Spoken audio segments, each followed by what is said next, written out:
Question.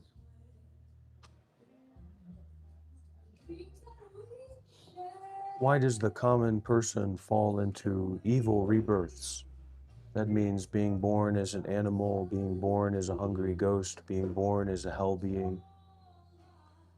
Answer, because he has an ego, is stupid, and therefore says, I don't drink wine. The wise one says, when you have no wine, why don't you drink winelessness? Even if the stupid person were to say, I do drink winelessness, the wise one would say, where is your eye? The stupid person also says, I commit a sin. The wise one says, what sort of thing is your sin? All of this is conditioned arising, lacking in essence. When it arises, you already know there is no ego. So who commits the sin and who receives punishment? The sutra says, common men insist on discriminating. I crave, I am angry. Such ignorant people will then fall into the three evil rebirths of being an animal, of being a ghost, of being a being in hell. The sutra says, sin is intrinsically neither internal nor external, nor is it between the two. This illustrates that sin is unlocalized. The unlocalized is the locus of quiescence. When human beings fall into a hell, from mind they calculate an ego. They remember and discriminate, saying, I commit evils and I receive punishments. I do good deeds and I receive rewards. This is the evil karma. From the outset, no such things have existed, but they arbitrarily remember and discriminate, saying that they exist. This is the evil karma. Can you understand that? Can you digest that? You better listen to it 1,000,000 times, study it, practice it, meditate on it. Question. Who can cross over the ego to nirvana? Answer. Dharma can cross over the ego. How can this be known? By seizing onto characteristics, one falls into a hell. By examining Dharma, one is liberated. If you see characteristics, remember and discriminate, then you will suffer from a scalding cauldron, a blazing furnace, the ox-headed guards of hell, the hell of the sound of cold, and so forth. You will see manifested before you the characteristics of birth and death. If you see that the Dharma realm nature is the nirvana nature, and you are without memory and discrimination, then it is the substance of the Dharma realm. Question. What is the substance of the Dharma realm like? Answer. The mind substance is the substance of the Dharma realm. This Dharma is insubstantive. It is without boundaries, as expansive as space, invisible. This is called the substance of the Dharma realm. Question. What is knowing Dharma like? Answer. Dharma is called no awakening and no knowing. One whose mind is without awakening and without knowing is a person who knows Dharma. Dharma is called not knowing and not seeing. If mind does not know and does not see, this is called seeing Dharma. Not knowing any Dharma is called knowing Dharma. Not apprehending any Dharma is called apprehending Dharma. Not seeing any Dharma is called seeing Dharma. Not discriminating any Dharma is called discriminating Dharma. Question. Dharma is said to be no seeing. What is unimpeded knowing and seeing? Answer. Not knowing is unimpeded knowing. Not seeing is unimpeded seeing. Question. Dharma is said to be no awakening. Buddha means awakened one. Why is this? Answer. Dharma is said to be no awakening, and Buddha means awakened one. No awakening is awakening, and awakening in a state of identity with Dharma is Buddha awakening. If you are diligent in the practice of gazing at the characteristics of mind, you will see Dharma characteristics. If you are diligent in the practice of gazing at the locus of mind, then you will realize that it is the locus of quiescence, that it is the locus of non-arising, the locus of liberation, the locus of voidness, the locus of enlightenment. The mind locus is unlocalized. It is the locus of the Dharma realm, the locus of the seed of enlightenment, the locus of the Dharma gate, the locus of wisdom, the locus of dhyana unimpeded. A person who has this sort of understanding is a person who has fallen into a pit or slipped into a ditch.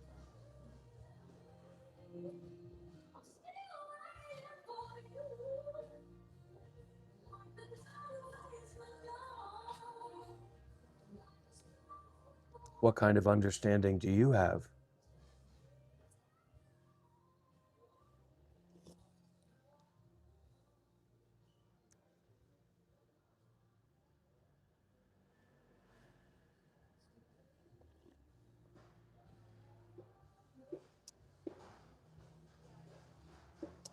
Into a ditch suggests that such a person is a living corpse, holding on to any understanding, even it comes from the great sutras and great treatises and teachings, is being like a living corpse, dead, a dead mind.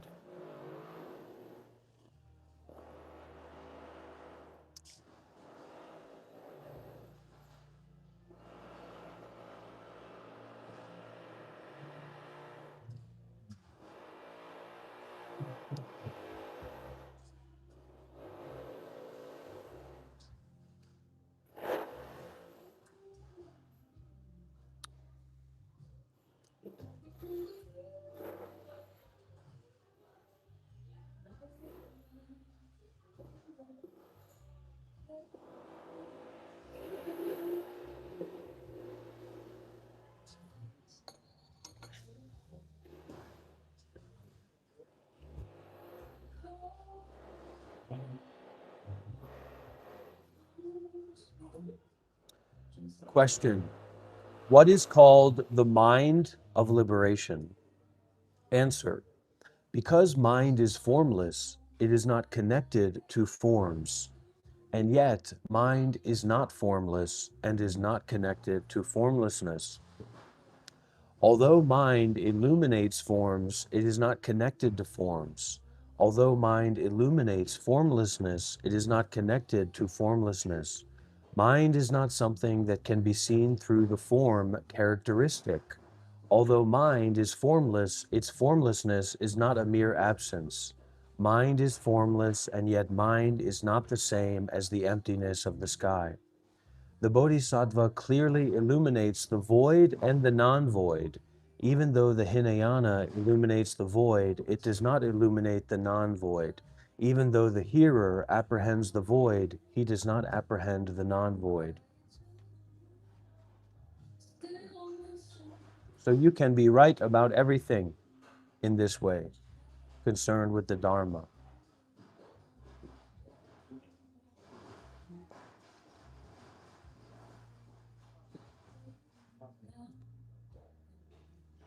Now, why is it said that all dharmas, all phenomena, mental phenomena, physical phenomena, material phenomena, why is it said that all dharmas are neither existent nor non-existent? Answer: the mind substance is without substance. It is the dharma substance. Mind is formless, and so it is not existent. It functions ceaselessly, and so it is not non-existent.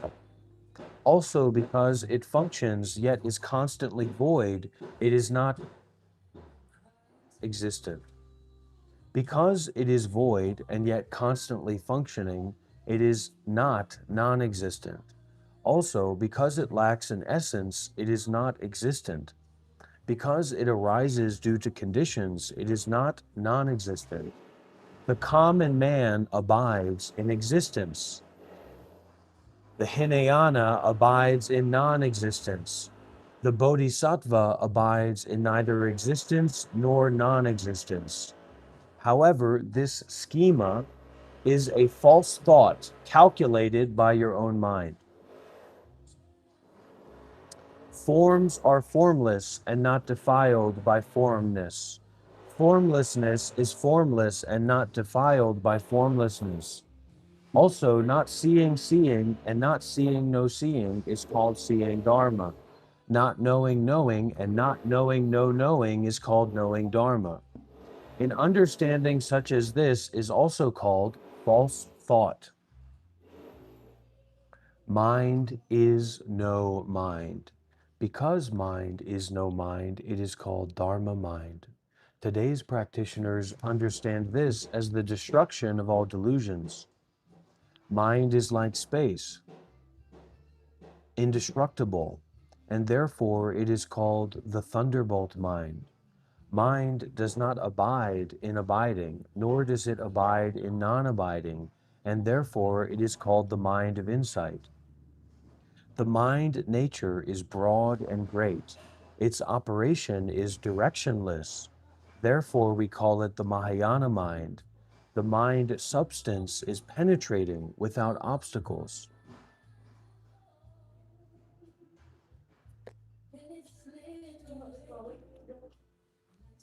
What do you think about that?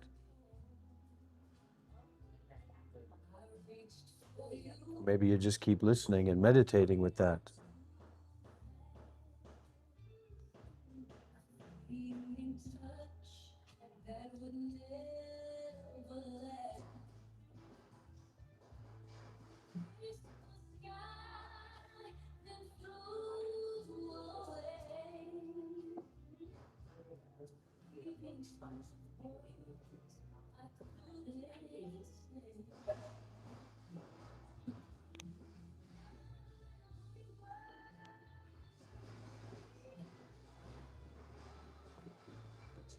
Wouldn't it be great for everything to just go our way?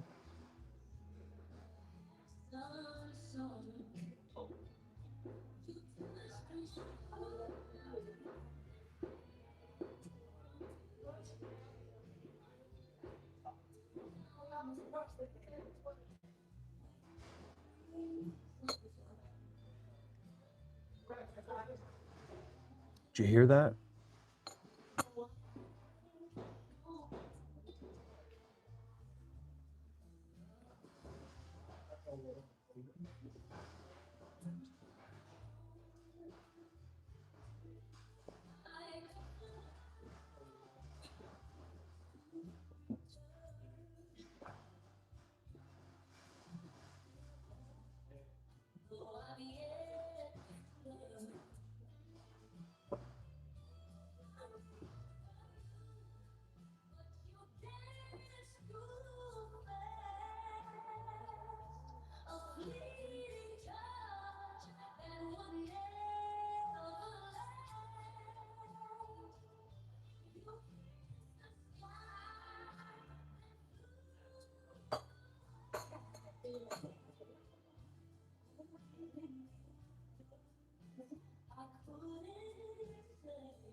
The mind substance is penetrating without obstacles, unimpeded, and therefore it is called the enlightenment mind.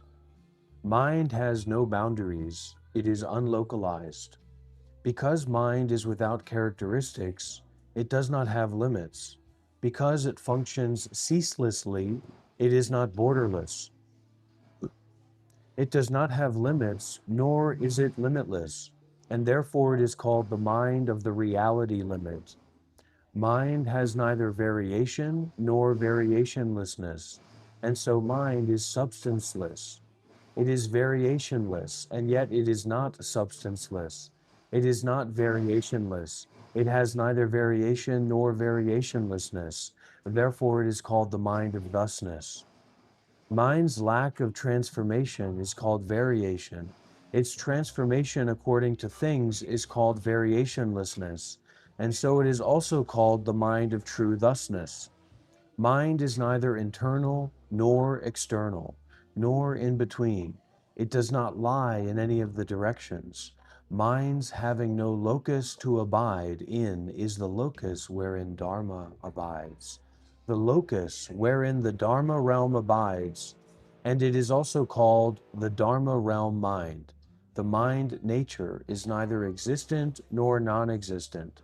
Past and present do not change. Therefore, we call it the mind of the Dharma nature.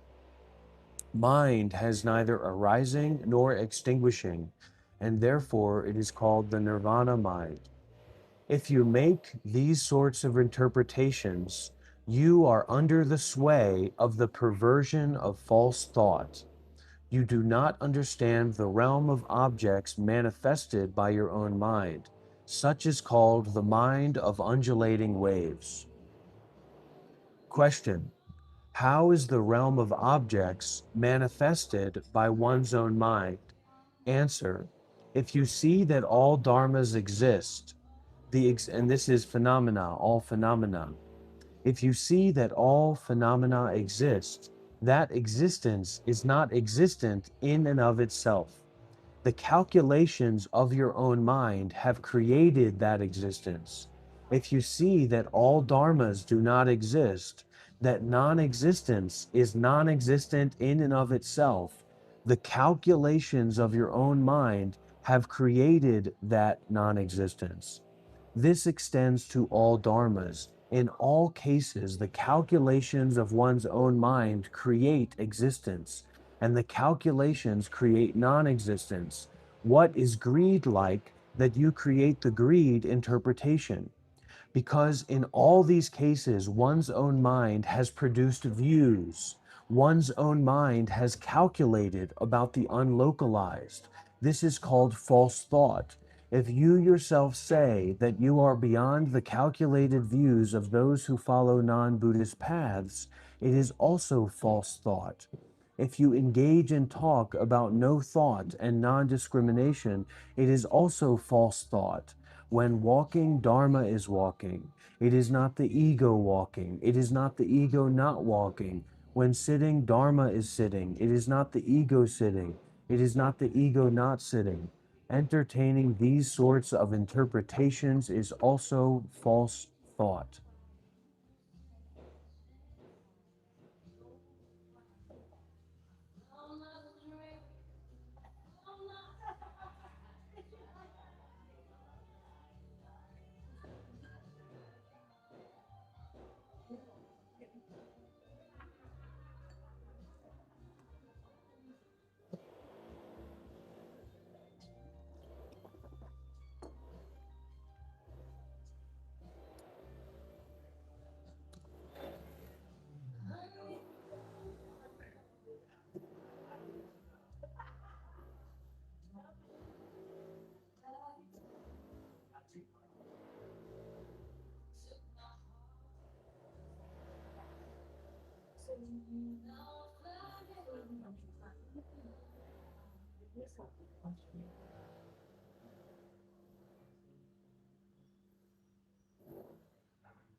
A lot of people say they have this enlightenment experience or this aha moment. I've never experienced anything like that I would connect with awakening or my identity of a person on the path to awakening. So I don't know, maybe I just haven't had that experience yet, or maybe it's just my disposition and affinity not to see it in that way.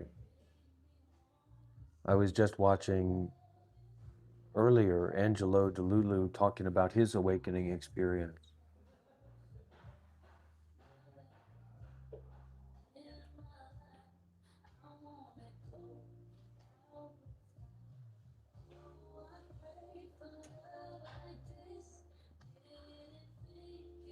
Stop trying to understand it.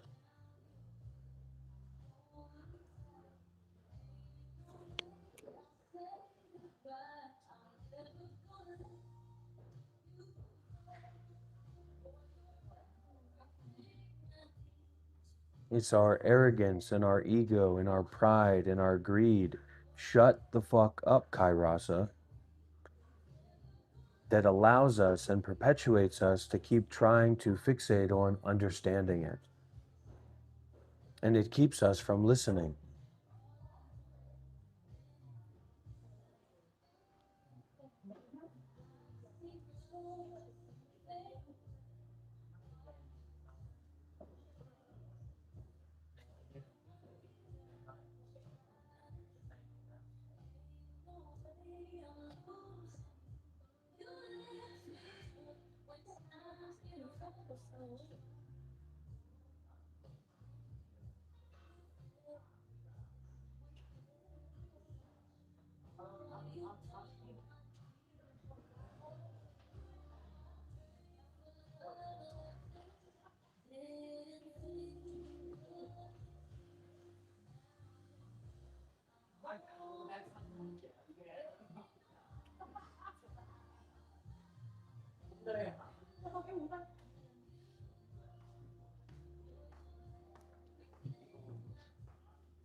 We're hosting a month or more Dharma tour in Australia, Dharma teaching meditation tour.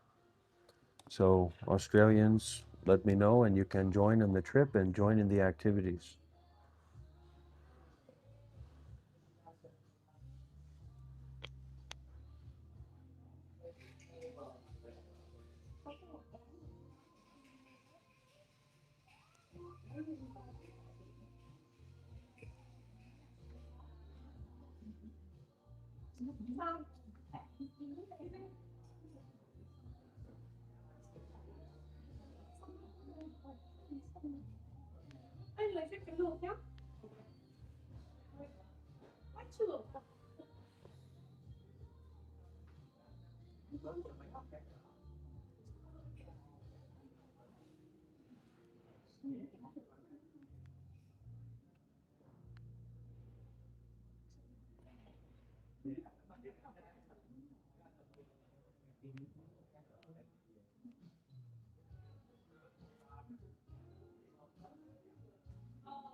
Well, Bubalaji, I don't know who you are, but you can reach out to me through WhatsApp if you'd like to meet and join the meditation teachings and practice in Australia.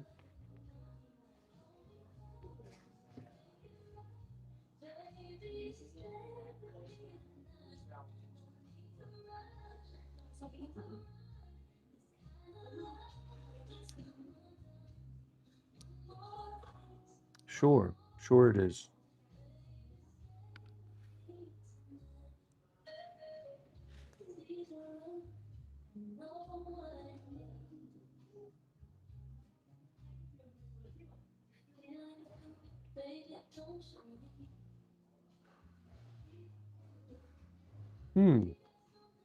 Great. Very good, Hannah Pakua. Very, very good.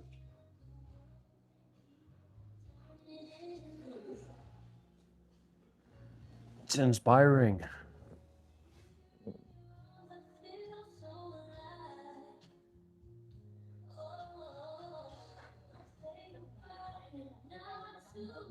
Who is it? I don't know what your Discord name is.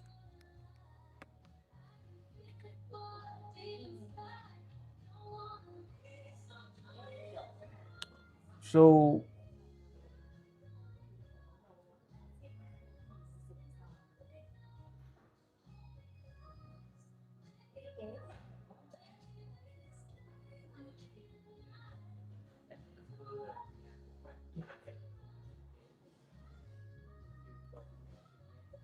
think about the worst thing that could possibly happen to you.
Instead of thinking about that, think about the worst thing that could possibly happen to you.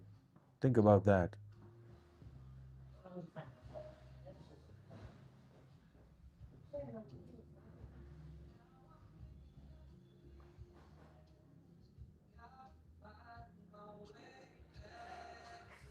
Listen, we're used to being cheap. We're not wealthy people. We don't stay in five-star hotels. We don't travel around the world in a first class, something like that.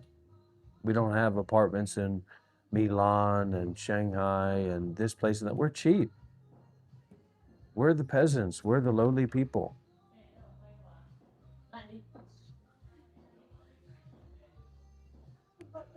So when we come across something valuable like the Dharma, we shouldn't expect that it's going to be normal for us or that we're going to kind of resonate with the way that it is, the value that it has. Just like you wouldn't want to, I wouldn't want to, you don't want to waste good tea. You don't want to waste good coffee on somebody who can't appreciate it. You want to share that with those who really can value that fineness and that highness, right? That's why sometimes we keep it for ourselves because, it's very valuable, it's very precious, and then, someone else, they're just this kind of slovenly mass of ego and attachment and greed and anger and delusion, and they're just a lowly person that's not humble, is what it is. And in that situation, you might as well just give them some slop out of the dishwasher. They don't know the difference between good tea and something that you find in the dishwasher. And that's very exploitable because then we can easily, as the skillful people or as the strong people, powerful people, we can put labels on different things. And then we take this, this glass bottle and we put the label of the finest, sweetest tea on it. But in fact, it's full of dishwasher fluid. old dishwasher, juice that was hanging around. You don't know the difference. You're just just another bum, just another spiritual wannabe. So that mindset, that perspective is we have to learn how to be fierily humble. There has to be a fire of humbleness and a wish and a desire to serve and to help in us. And that's something that even, very well off, very wealthy people like me can appreciate, even if you're not in that situation. Even if you have brown skin, you have white skin, whatever it is. I can appreciate that sense of humbleness and openness and reverence and that desire to serve. Because maybe you want to be respected. So, to what degree do you want to be respected? That's the degree to which you are going to have to carry yourself in a way of respecting others. You want your time to be valuable, like your work hourly job or something, or you just want money basically because you think that that's somehow going to improve your life. Might improve your ego, it's not going to improve your life. And so you want your time to be valuable. So you have to make time as valuable as you want it to be. So we can do that by going to the university. We can go and become master carpenters or professional mechanics or what have you. But, for a lot of us, that boat is kind of sailed. The IQ score is a little bit too low. We're a little bit too shitty of human beings. So we're just going to kind of ride the wave that's already risen through, right? And that's where the Dharma comes in. Because we can make each and every moment, each and every breath, each and every subtle experience more and more and more and more valuable, more and more precious. Then we're getting paid by ourselves. We're self-employed according to the Dharma. Because money is actually not very valuable in terms of the body and mind. There's certain situations, there's certain places where value will come up when it relates to money. But what is a lot more valuable and a lot more reliable is your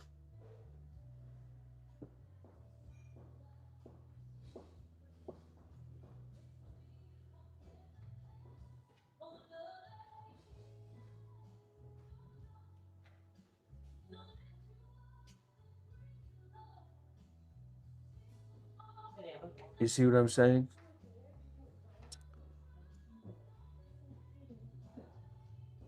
So Dharma Master Yuan says, when you are on the verge of seizing a lofty sense of willpower, bondage and habit energy will surely melt away.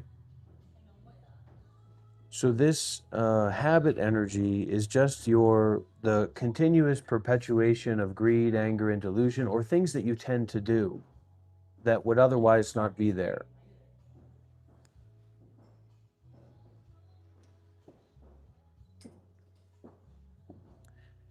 And what is meant by residual habit energy?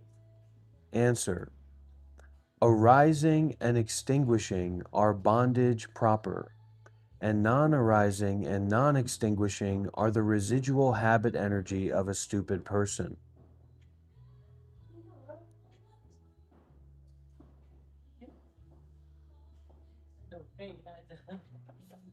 Do not allow them.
What is being taught here and what is being transmitted here is the art of being a very low person.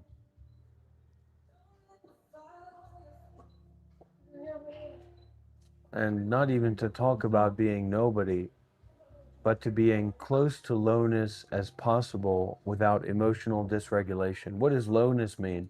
It means you're a beggar, you're a bum, you're irrelevant. Your opinions, your thoughts, your positions, your perspectives, etc., everything is irrelevant. That is intimacy with the divine mind of motherly forgiveness.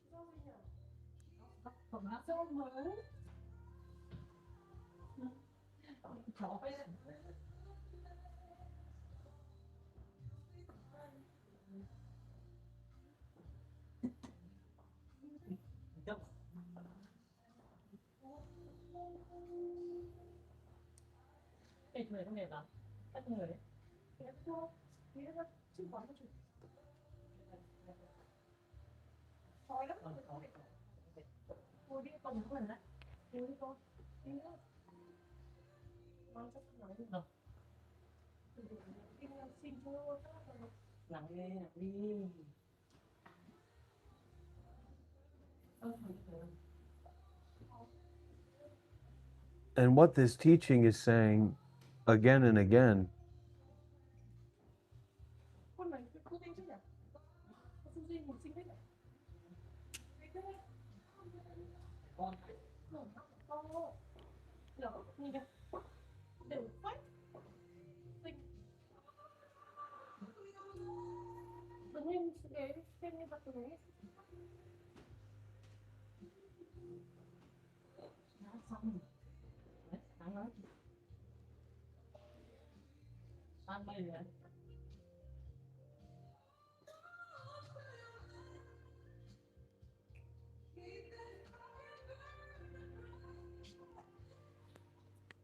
who's holding the sign, Mr. Hawaii?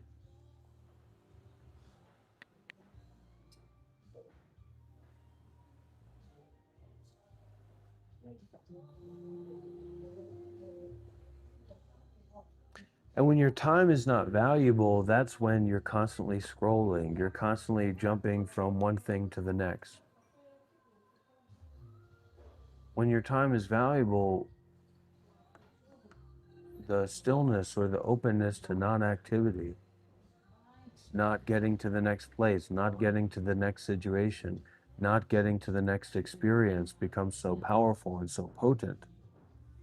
Because when you're constantly in this way of scrolling and acting and reacting, it's like you have explosively hot diarrhea. The only thing that you're looking for is to shit. And when we don't know how to stop the mind of seeking and afflicting and confusing and contriving and conflagrating,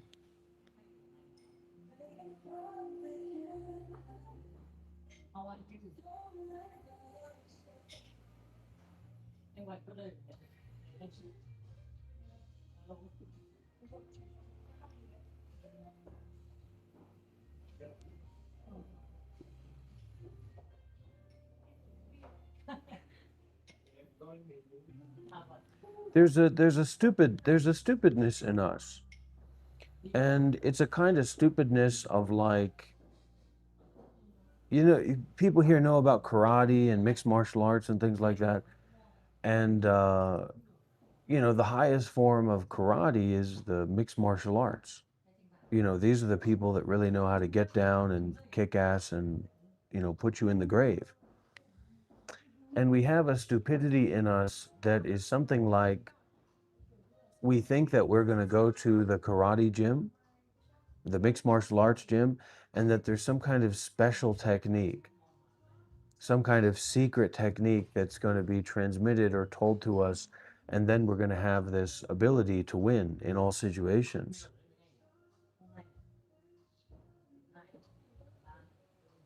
We are here to play, we are here to train, we are here to live, we are here to take refuge in the Dharma of those better than us, of those higher than us, to live a deep and meaningful and resonant and powerful life where we are not controlled by our afflictions, where we are not controlled by our stories, where we are not controlled by our identity. Period.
One 100% patience. 100%. Full stop. Stop everything.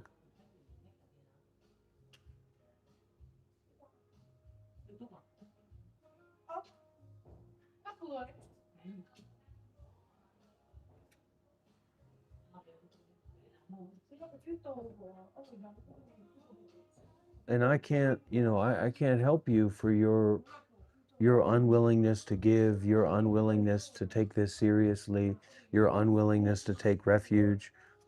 That's all up to you. I can't control that.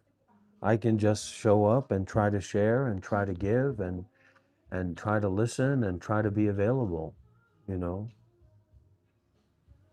try to enlighten, try to do my best to be as enlightened as I can to help others. But it's not just in the realm of appearances, like I need to hurry up and write a book because I want to help others. Like my capacity to be enlighteningly helping others is my ability to write a book or to do this or do that. That's not what it's about. It's not about a formula of what we're supposed to do or what we're supposed to experience.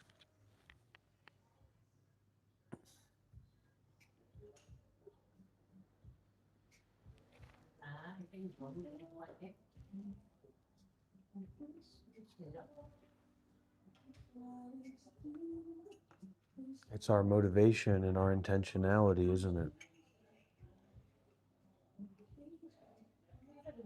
So, what is your motivation? What is your intentionality? And the part of you that comes up with something and then makes a comment about it is exactly the part of you that's not checking into your motivation and your intentionality. Your motivation and your intentionality doesn't have anything to do with anybody else. It just comes back to you.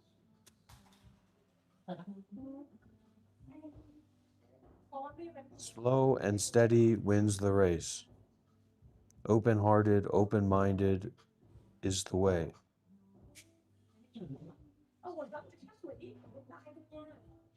We have to be shy, we have to be hesitant, we have to be regretful, we have to be shameful, but we also have to be brave.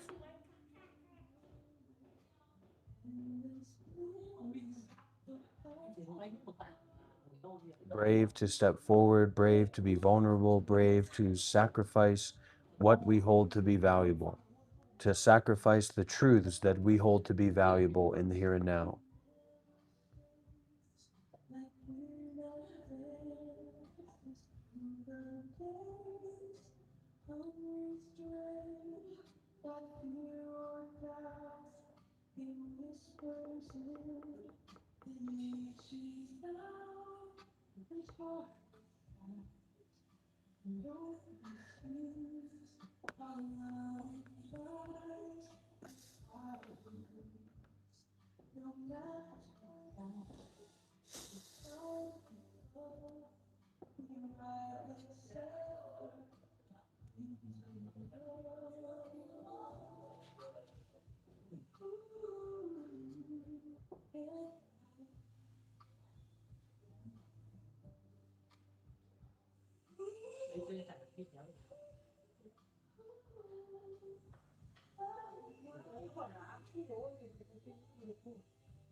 Question: does one rely on Dharma or does one rely on people?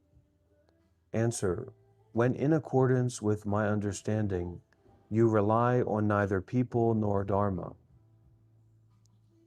If you rely on Dharma and do not rely on people, it is still one way of viewing things.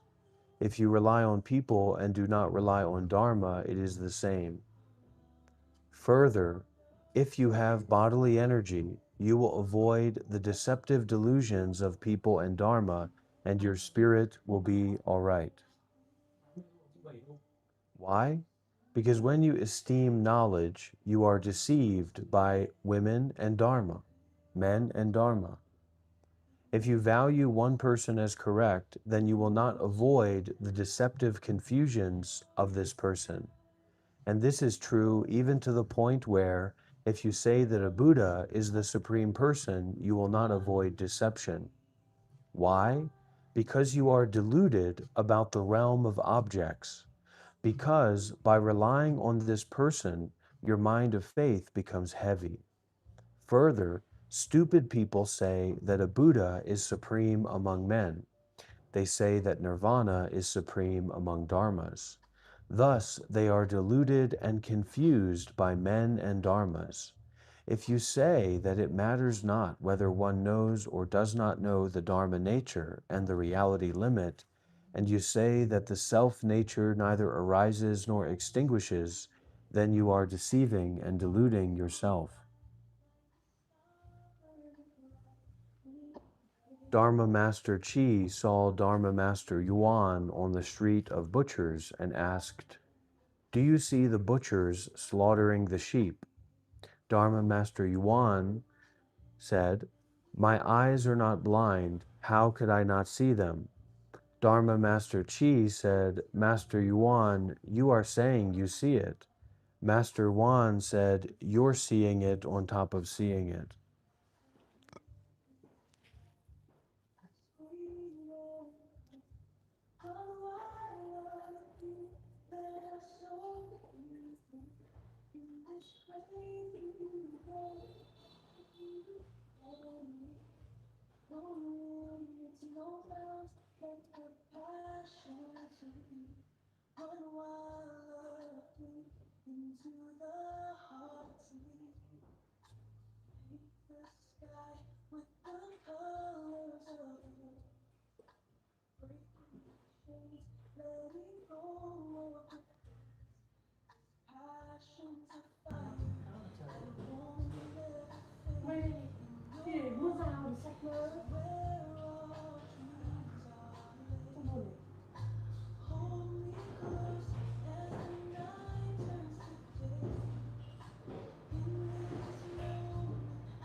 Can I get one more cappuccino?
Well, this isn't about, this isn't about what comes up or what doesn't come up. So you just need to learn to give irrelevance to appearances. You have to be more open to giving irrelevance to appearances. Very important.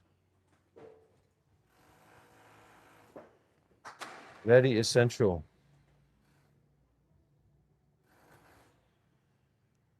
Essential.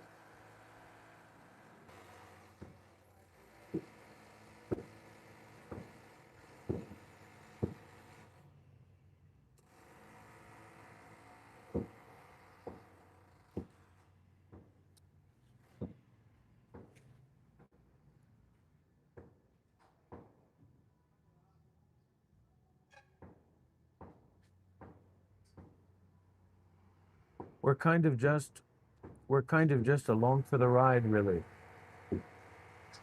And that's maybe a little bit of a difficult pill to swallow, that we're not really in control of our lives. We're not really in control of what we experience. And then we say, well, I live in a house and I watch TikTok and I watch YouTube and I order Uber Eats and I'm eating and I'm sleeping and I'm masturbating and everything's kind of, life is not, there's no problem really for me. But that comes up because of how isolated we are from real life, from real community, from real people, going through sickness, going through old age, going through death, just like Siddhartha Gautama. Siddhartha Gautama didn't didn't realize and didn't know about the problem in his life until he went out and he saw the problems in other people's lives. Do you understand that? That life is not all about you. And if you just stay kind of hoarded up in your mentality of complicated thinking and desire and fear, you're never going to realize that. You're never going to see that for yourself. That life is not just about you. Life is not just about what you think or what appears to be to you or what kind of perceptive religious idea or philosophy that you adopt. Life isn't all about that. That's just one view.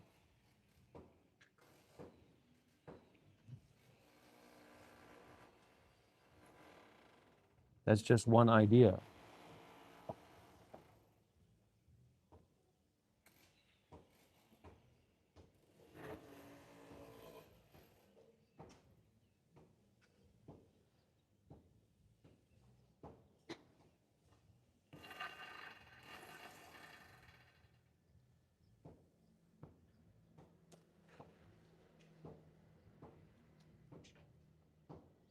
That's just one thought. There are many thoughts. There are innumerable thoughts.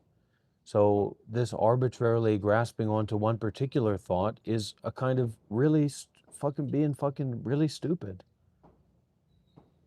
Life is not about the universe. The universe is just another thought.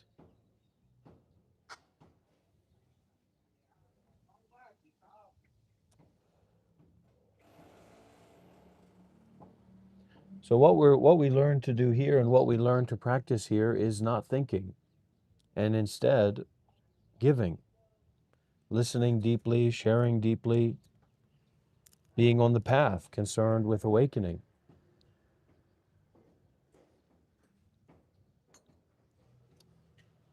Concerned not just with shelling out platitudes. It's like we all have a machine weapon of platitudes that's fully loaded. We have a Tommy weapon of platitudes that we're always shooting out.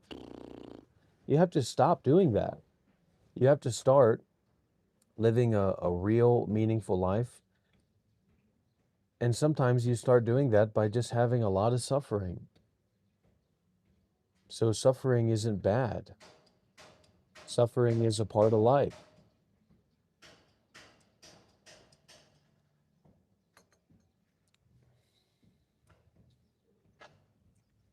What we've learned to do more than anything else is to agitate ourselves, to get agitated. And then we identify with our agitation or we identify with our pleasure. And it makes us really stupid.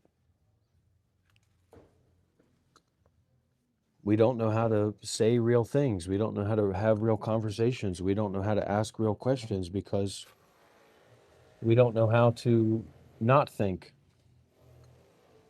So we don't have the space, we don't have the clarity to examine deeply what is. And remember, this is not a conversation. I will fucking kick your ass. I will beat your booty. I will spank you in front of everybody. It's like we go to a Brazilian jiu-jitsu gym and we think that we're there to talk about our ideas of techniques and our ideas of winning and losing. That's not what this is about. This doesn't have anything to do with that.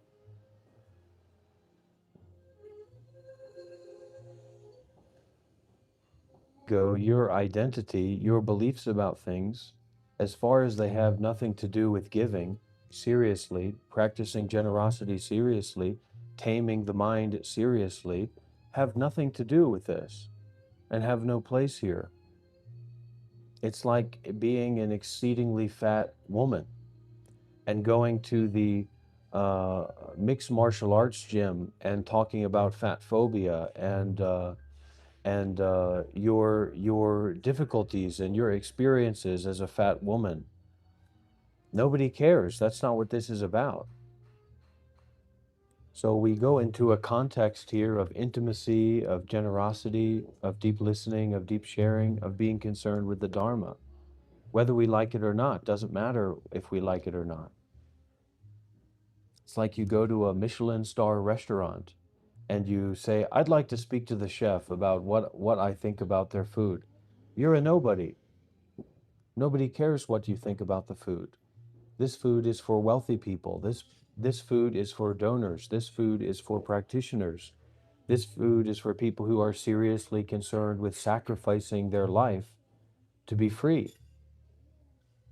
And we say, I'm gonna do something about that. You're just a fat woman at a gym complaining about fat phobia. It's totally ridiculous. It's totally nonsensical.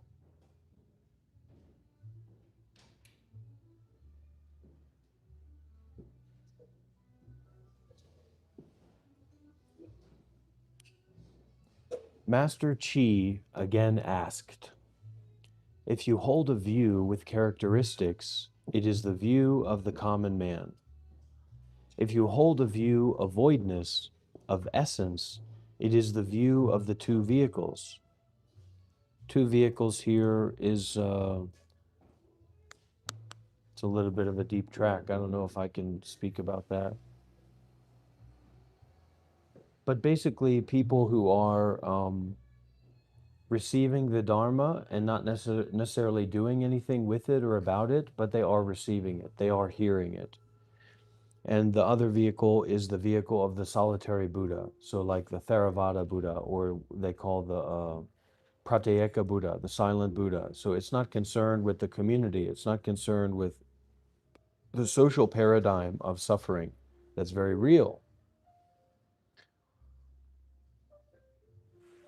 So if you hold a view of voidness of essence, it is the view of the two vehicles. If you hold a view of neither existence nor non-existence, it is the view of a solitary Buddha. If you hold a view of pity and sympathy, it is the view of compassion with love. If you use mind to view, okay, so compassion with love, there's a note here, erroneously thinking that sentient beings exist.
And these readings today are coming from the Bodhidharma Anthology, which is a great, really, by Jeffrey Broughton. If you use mind to view, then it is the view of the followers of the non-Buddhist paths.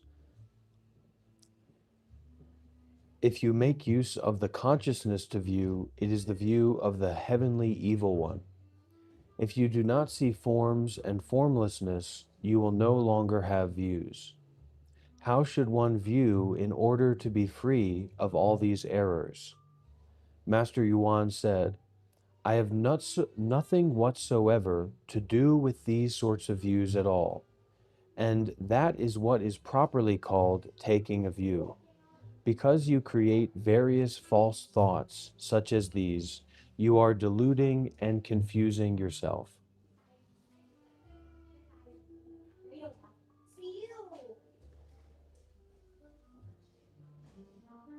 Because you create various false thoughts, such as these, you are deluding and confusing yourself.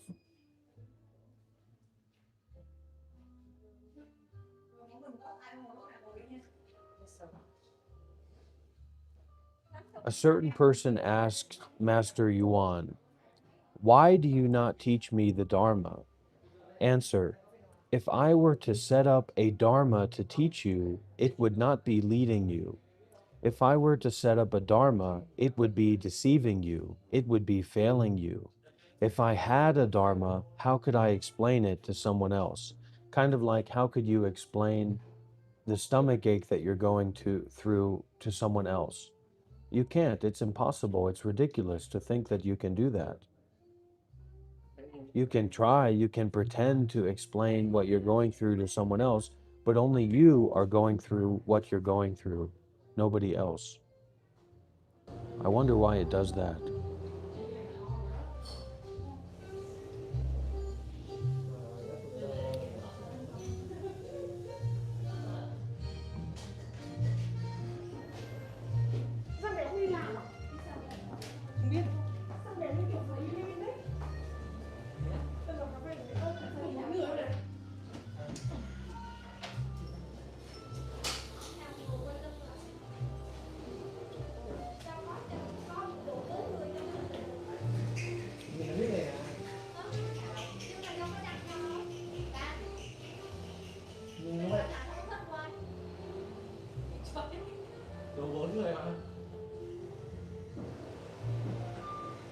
So I would describe the meditation, how you practice meditation.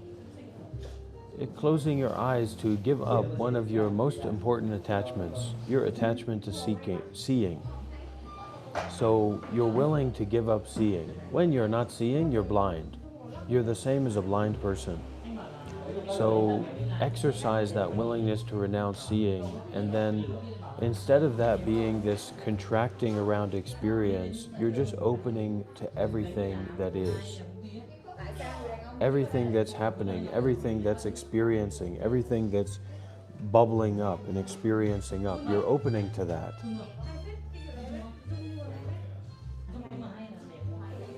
Through renunciation.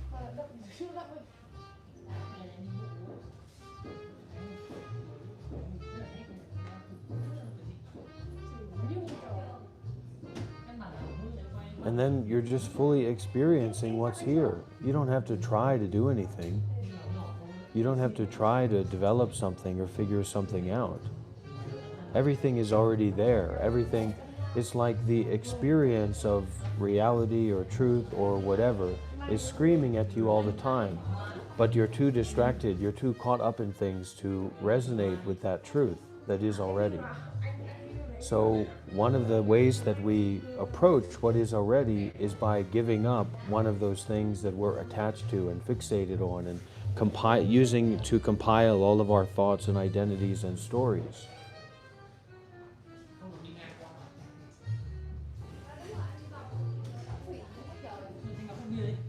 And then everything is already there. So it's just a matter of even listening is putting something extra.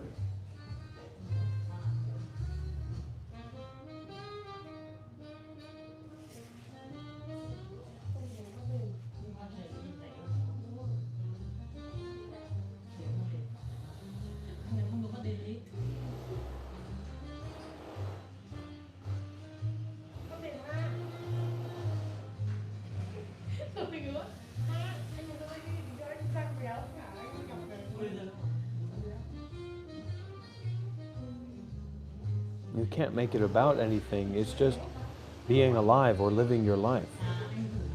Well, in terms of people, there are people who are more or less deluded than others.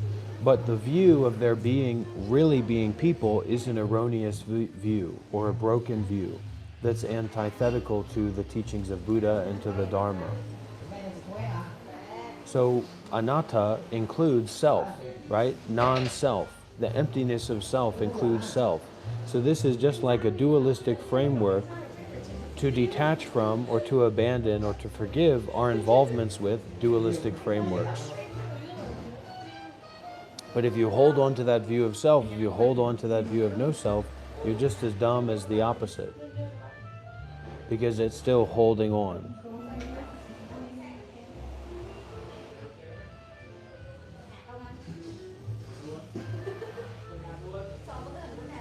And so this people being more or less deluded is just like people being more or less strong on the arm wrestling table, or more or less able to win a race. But winning a race or being strong on the arm wrestling table is very irrelevant to practical life, whereas your degree of delusion is uncomprehendibly practical to moment by moment experiencing. And your capacity to end suffering within yourself and your capacity to help others. So everything is just, it's less like if you thought that a cappuccino was there for the cappuccino's sake. The cappuccino is only there to be drunken. Otherwise, there is no cappuccino. If the cappuccino is not to be drunken or to be used, then it's not there at all. So this is also called breaking out of the paradigm of false thought or non-practical, complicated thought. If you're not practical, then what are you? Your very nature of what makes you you, or what makes you separate, the body, is all about practicality. And impracticality means that the body gets sick and dies, gets cancer, for example.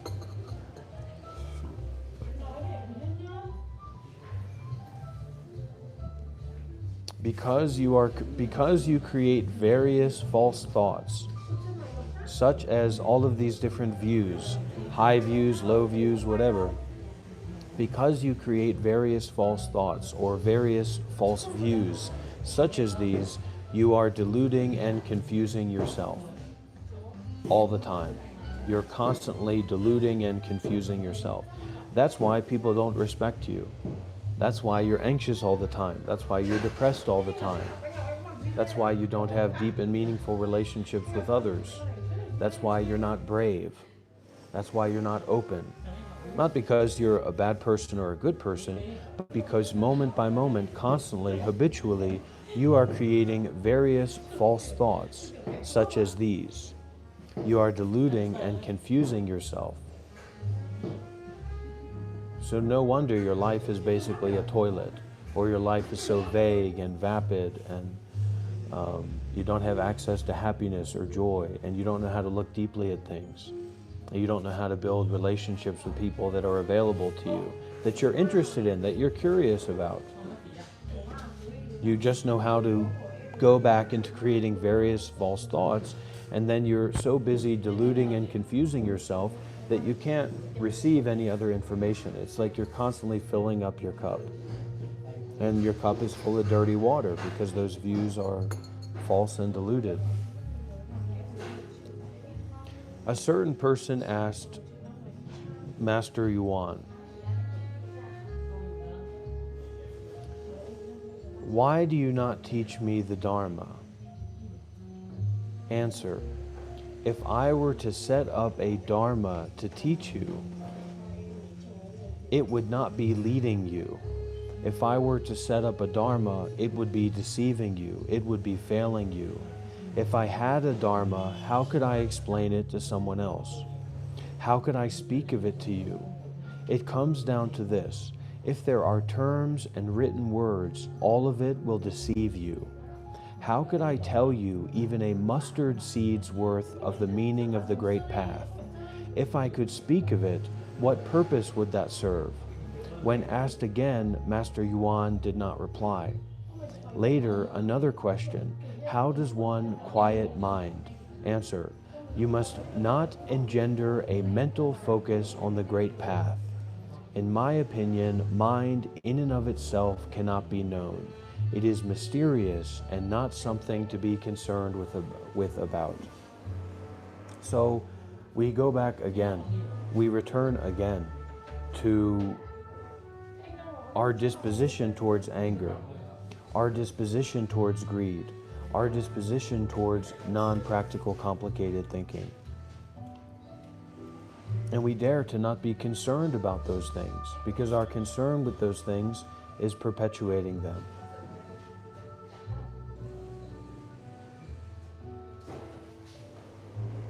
Another question: what is the path? Answer: when you desire to produce the thought of moving toward the path, crafty ingenuity will arise, and you will fall into having mind. If you desire to give rise to the path, ingenious artifice will arise. If you have devices in your mind, crafty artifice will always arise. So what does this word artifice mean? Anybody know? Artifice?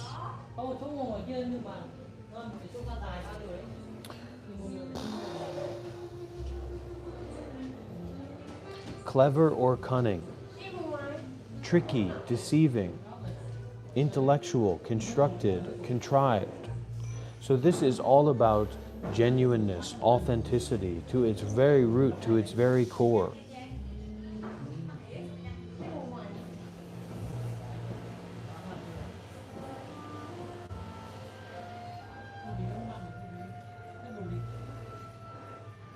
There's no safety in seeking. It doesn't matter what you're seeking. The nature of seeking will make you unsafe.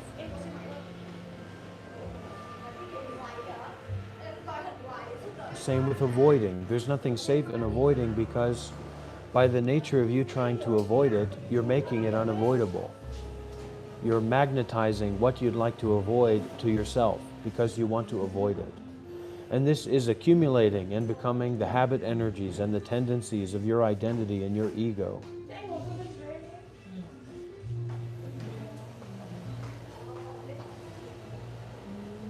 Another question: what is crafty artifice? Answer: if you use intellectual understanding to seek a name, 100 ingenious schemes arise.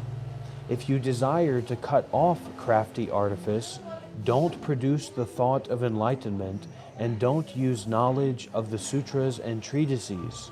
If you can accomplish this, then for the first time you will have bodily energy. If you have spirit, do not esteem understanding, do not seek dharma, and do not love knowledge.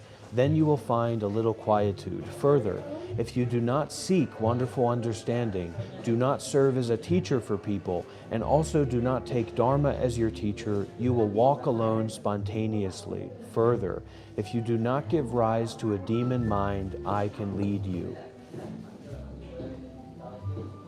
Question: what is a demon mind?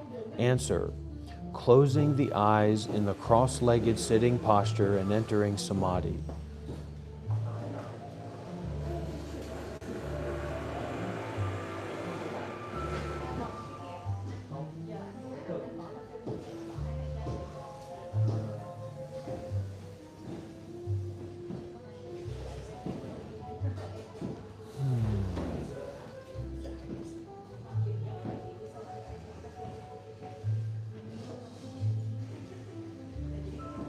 So there's something untenable about seeking. regardless of whatever it is that you're seeking, regardless of the way that you go about seeking.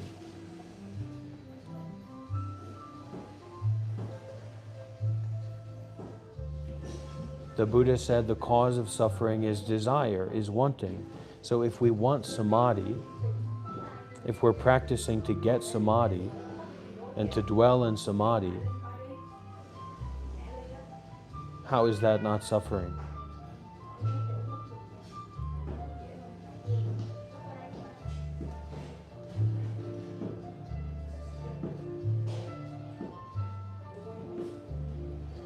That's why Lumpal from Wat Ram Bodhidham, he emphasizes the opening, the giving of the blessing, the walking in blessing, the pouring water, the forgiveness, the irrelevance, the everything. And in a similar way, I think, Ajahn Nyanamoli from Hillside Hermitage emphasizes a true reasoning. That true reasoning is actually one of the things that can lead you to Sotapatti or to stream entry.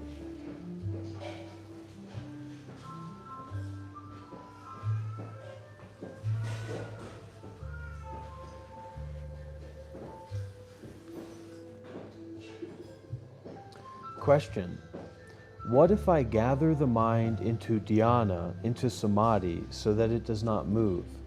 Answer: this is bondage samadhi. It is useless. This holds even for the fjord dhyanas, jhana 1, jhana 2, jhana 3, jhana 4, each of which is merely one stage of quiescence from which you will return to disturbance again.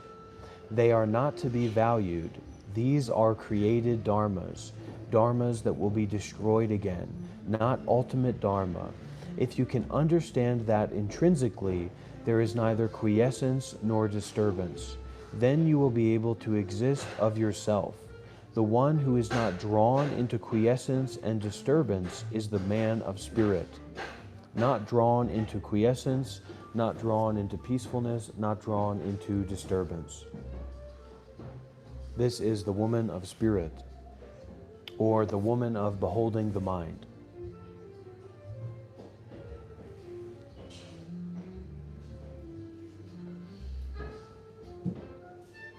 Further, if one is capable of not seizing on interpretations, not creating the mind of delusion, and not esteeming profound knowledge, then she will be a peaceful person.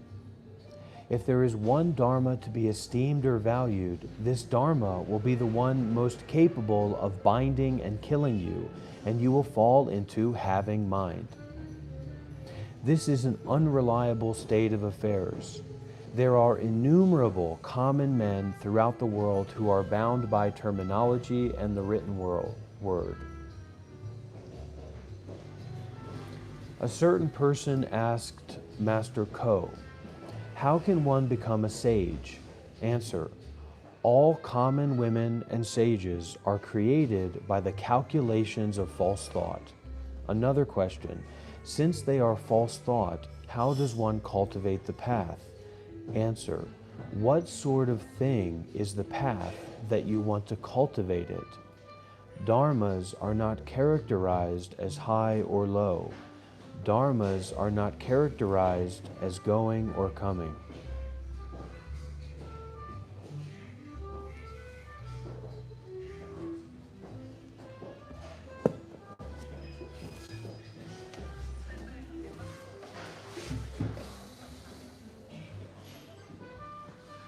The inconvenient truth.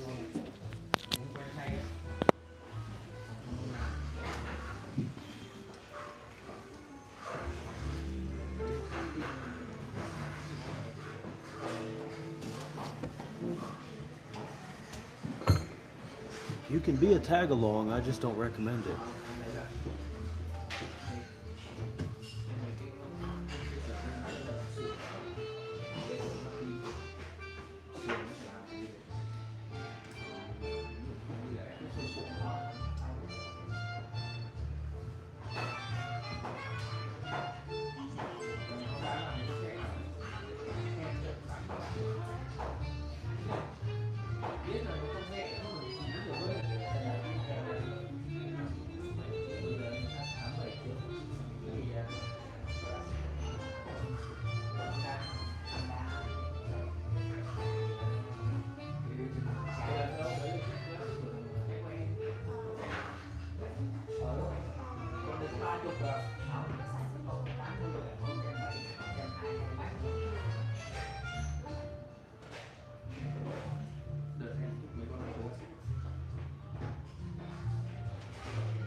con này á, con này luôn giờ mình luôn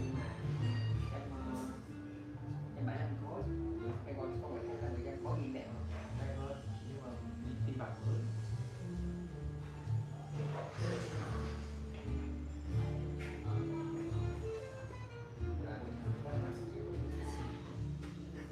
trăm hai mấy triệu nên năm trước là người ta trăm hai mấy triệu bây giờ còn là cái biết đâu như nhiều tín dụng mua SH Việt là được con SH Việt rồi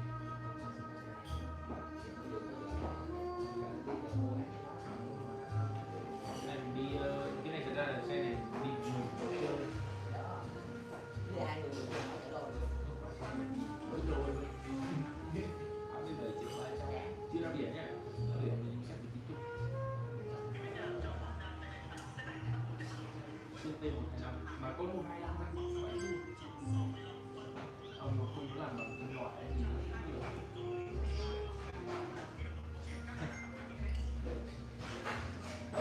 được chưa đi chơi khổ quá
đầu á, hồi nãy em xem mấy cái hình hôm qua, ở đầu cái hình chụp cảnh Hy Lạp á, có nhìn thấy không?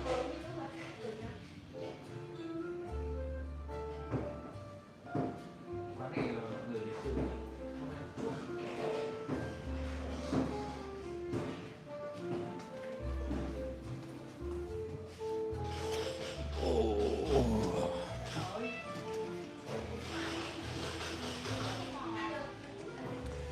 No and no. And yes and yes and yes.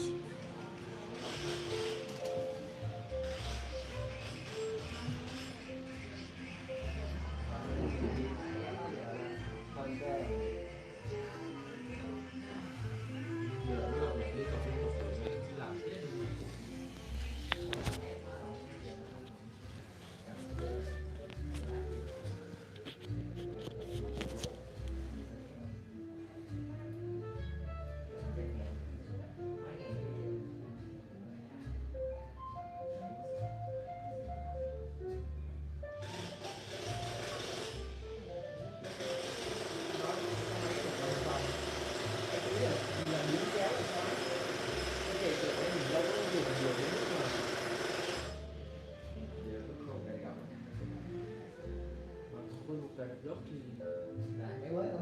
thì mất cái mình cần cái thực sự để thôi.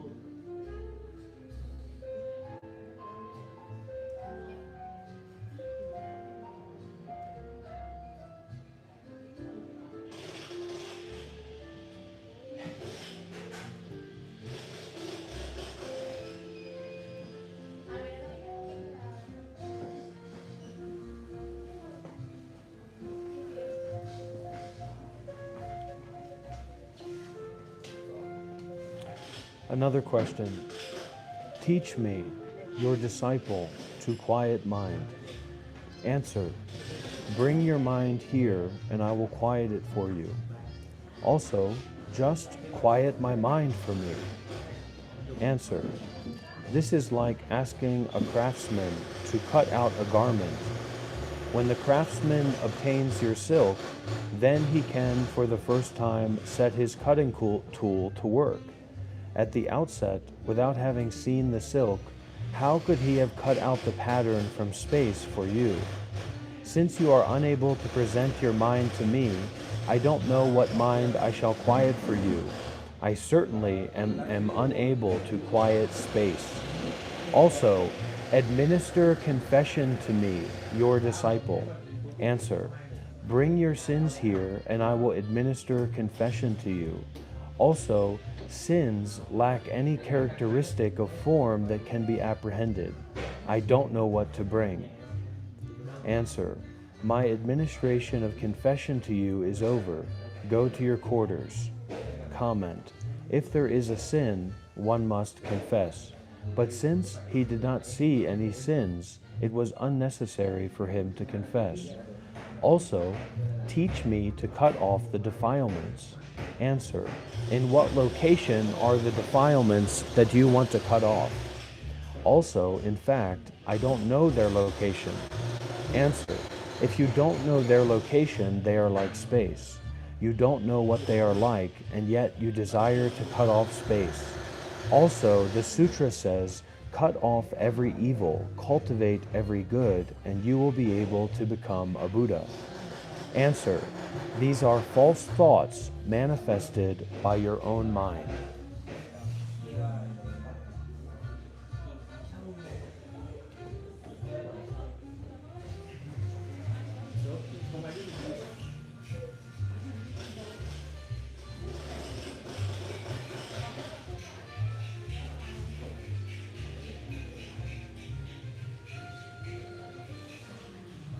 Read the room.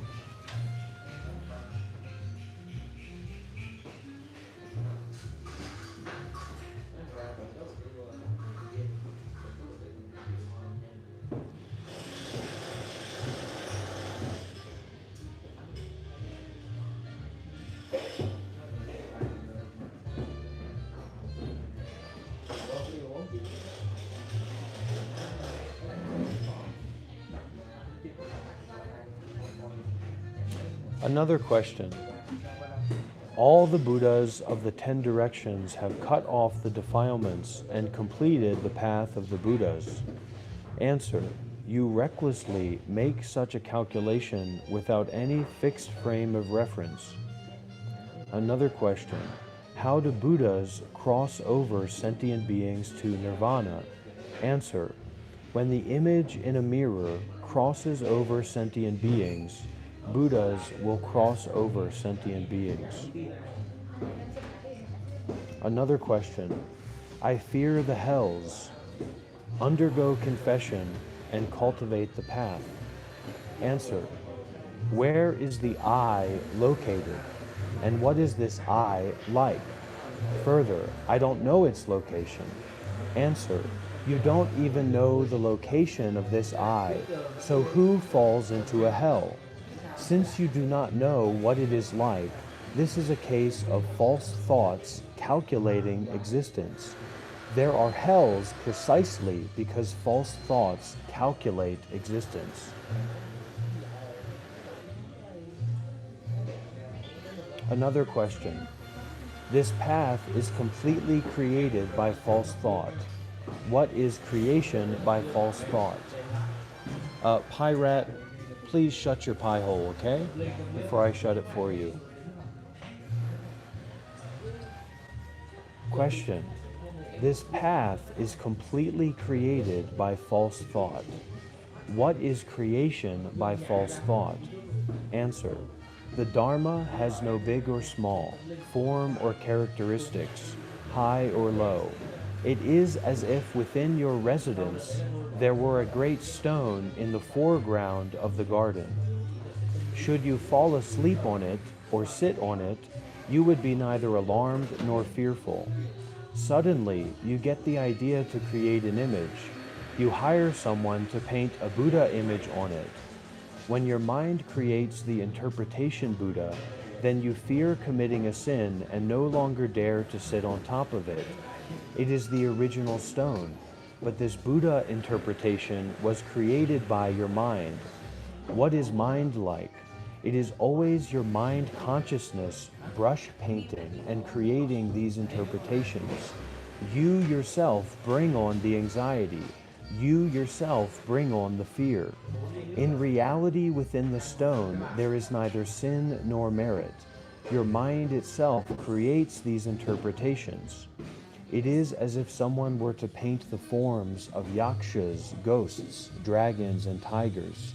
He himself paints them, but when he looks at them in turn, he himself gets fearful. In the paint, ultimately, there is no locus to be feared. There is no thing to exist to be feared. It is always your mind consciousness brush discriminating and creating these interpretations. How could there be one thing? It is always your false thought creating these interpretations.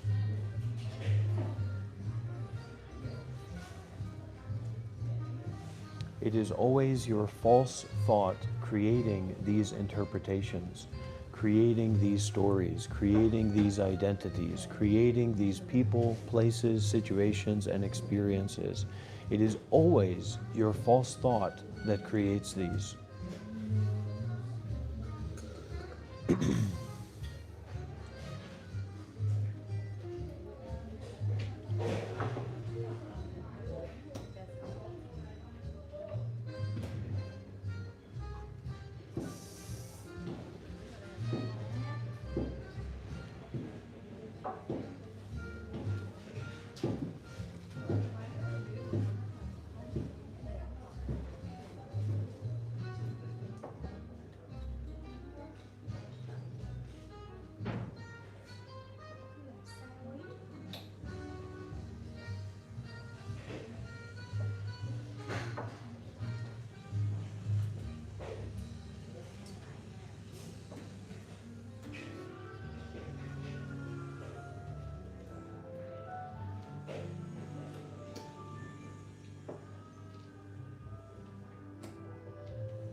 For everything to become wonderful, everything must first become absolutely horrible.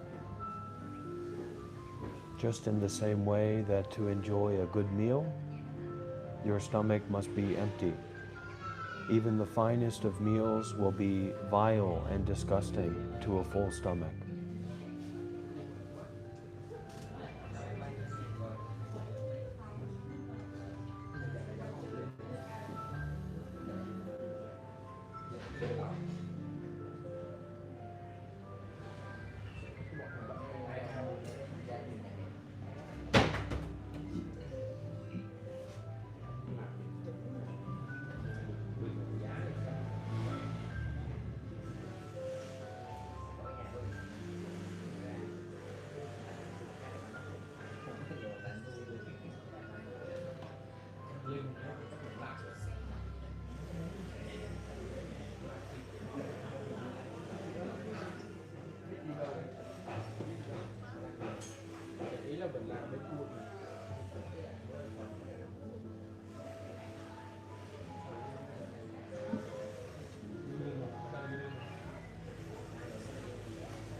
Question: how many types of Buddha discourse on the Dharma are there?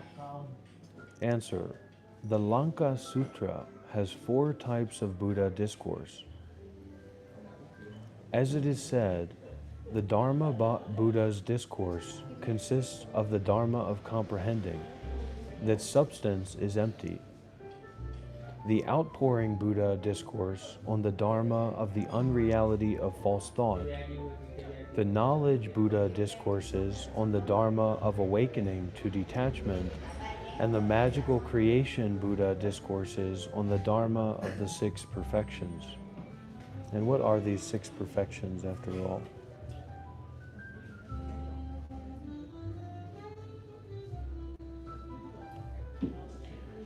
The 6 paramitas: generosity, ethical conduct, patience, diligence, meditation, wisdom. Those are some kind of rough translations, but we can work with it.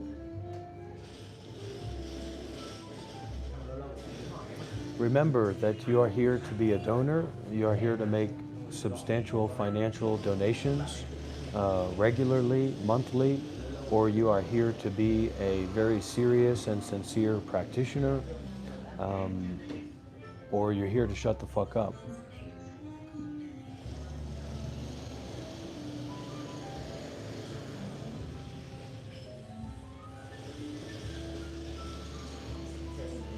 A certain person asked Dhyana Master Lang, and Dhyana Master means that that master will always be in a state of absorption into meditation. So everything will be meditation, everything will be deep and peaceful and fine and rich and potent and free. That's what a Dhyana Master is, or a meditation master. Dhyana is more talking about absorption, so an absorption master, rather than just knowing how to meditate. A certain person asked Dhyana Master Lang, when mind takes past and future events as objective supports, then it will be bound. How can this be stopped? So we take past events and future events, like going to Australia or previously being a monk or whatever it might be in your own life, right? When mind takes past and future events as being objectively real aspects of your experience and your situation, then it will be bound. How can this be stopped? Answer: If objective supports arise, know that they are characterized by extinction. So real things happening, real situations happening, real people happening, real experiences happening, all of those experiences, situations, people are characterized by extinction. So there's no such thing as a person that doesn't die. So our life as a thing is characterized by death. The arising of phenomena, the arising of things is characterized by things extincting. 1 trillion more percent than it is characterized by the characteristics of that apparent thing. That's why Master Longchen Pa calls all appearances hallucinatory appearances. Your life is a hallucinatory appearance, being painted, being created by your mind consciousness. If objective supports arise, know, remember that they are characterized by extinction, and ultimately they will not be produced again. Why? Because mind lacks essence. Let's look at mind lacks essence in terms of thought. So how many thoughts do you think that you've had in your life?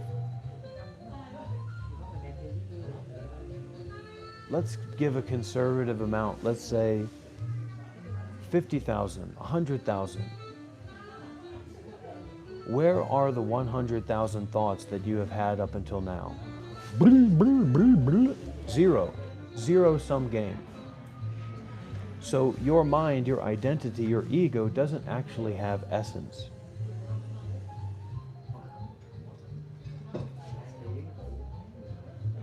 Therefore, the sutra says all dharmas are natureless. What that means is that all dharmas, all phenomena, all situations, all people, all experiences are without their own nature. And this is the teaching of dependent co-arising, that I am who I am right now because you are who you are right now. The sun is the way that the sun is right now because I am the way that I am right now. And I am the way that I am right now because the sun is the way that the sun is right now. So this is dependent co-arising. All dharmas, all phenomena are natureless. They do not have their own nature. Therefore, when one thought seems to be produced, it actually neither arises nor extinguishes. Why? When mind arises, it does not come from the east, nor does it come from the south, the west, or the north. From the outset, it has no locus to come from, and so it is non-arising. If you know it is non-arising, then it is non-extinguishing, neither arising nor passing away, neither existent nor non-existent. These are just more dharmas. And where do they come from and where do they go to?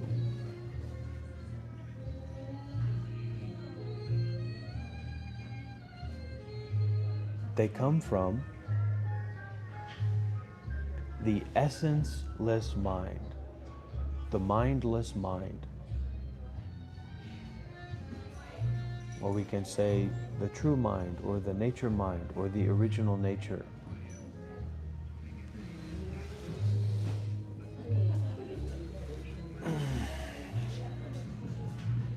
Another question. If you bind mind to bring karma into being, how can it be cut off? So if you contrive, if you contract, if you try to do this thing, if you build up these experiences, if you fixate on no point of origin or some point of origin, you put all this, you bind the mind, you constrict the boundlessness of mind, or you constrict space into form.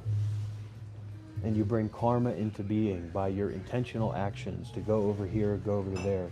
If you bind mind, if you contract mind to bring karma into being, how can it be cut off? Answer.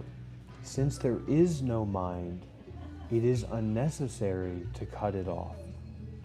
This mind has neither a locus of arising nor a locus of extinguishing, because false thought gives rise to dharmas. The sutra says, the sins of karmic obstacles do not come from the south, the west, or the north, or from the four corners, or from above or below. They all arise due to perverted views.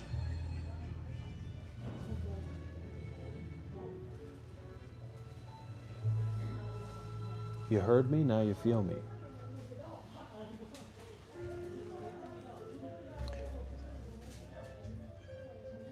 If you want to make kind of flippant comments and you want to kind of, play and have a interpersonal relationship, you better be a donor or you're going to get blocked.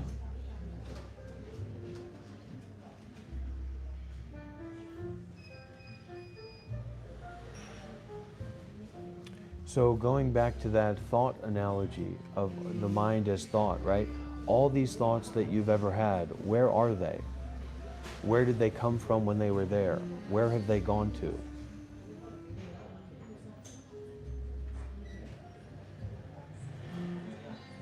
The sutra says the sins of karmic obstacles, all of your self-identity suffering, your positive sides, your negative sides, etc., etc. Oh, Chinnath. You're such a good donor, you embarrass me, Chinnath.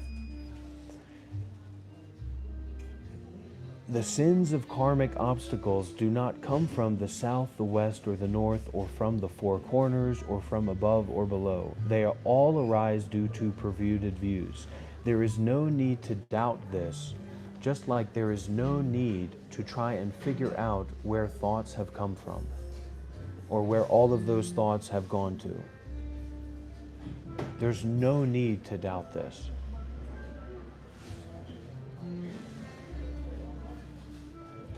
The Bodhisattva, examining the Dharma of all the Buddhas of the past, seeks the sins of karmic obstacles in the 10 directions, but cannot apprehend any of them. A certain person asked Dhyana Master Hsien, "What is medicine?" Answer: all of the Mahayana is words for counteracting disease. All of the words of the great vehicle of Buddhas and Bodhisattvas. If you can have a mind that engenders no disease, what need is there for medicine to counteract disease? As medicine to counteract existence, the Mahayana speaks the medicine of voidness and non-existence. To counteract the existence of an ego, it speaks the medicine of egolessness. To counteract arising and extinguishing, it speaks of non-arising and non-extinguishing. To counteract stinginess, it speaks of giving. To counteract stupidity, it speaks of insight. Down to counteract views, it speaks of correct views. To counteract delusion, it speaks of understanding. These are all words to counteract disease. If there is no disease, what need is there for these medicines?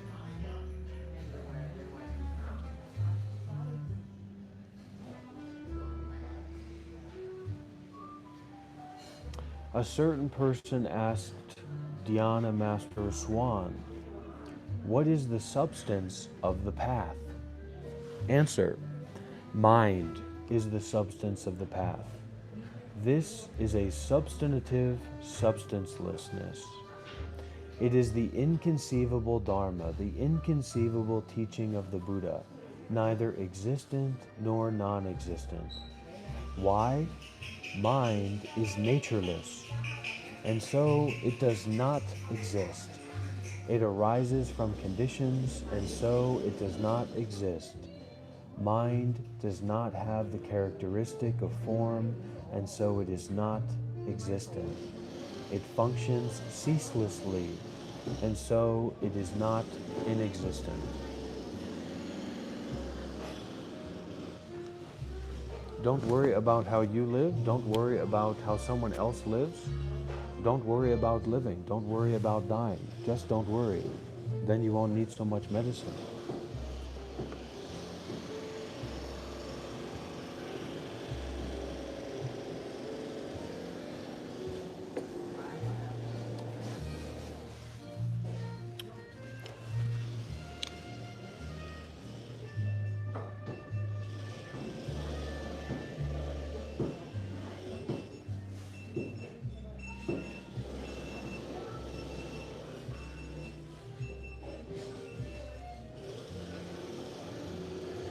Well, thank you for giving me this chance and this opportunity.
Good.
Text number 7, record 3.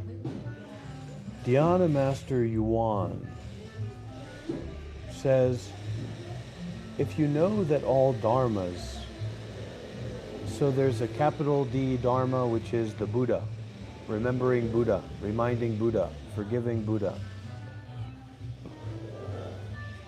And then there's a lowercase dharmas, dharma, which is our life. All these experiences that make up our life. forms, feelings, sounds, smells, everything, sensations, everything.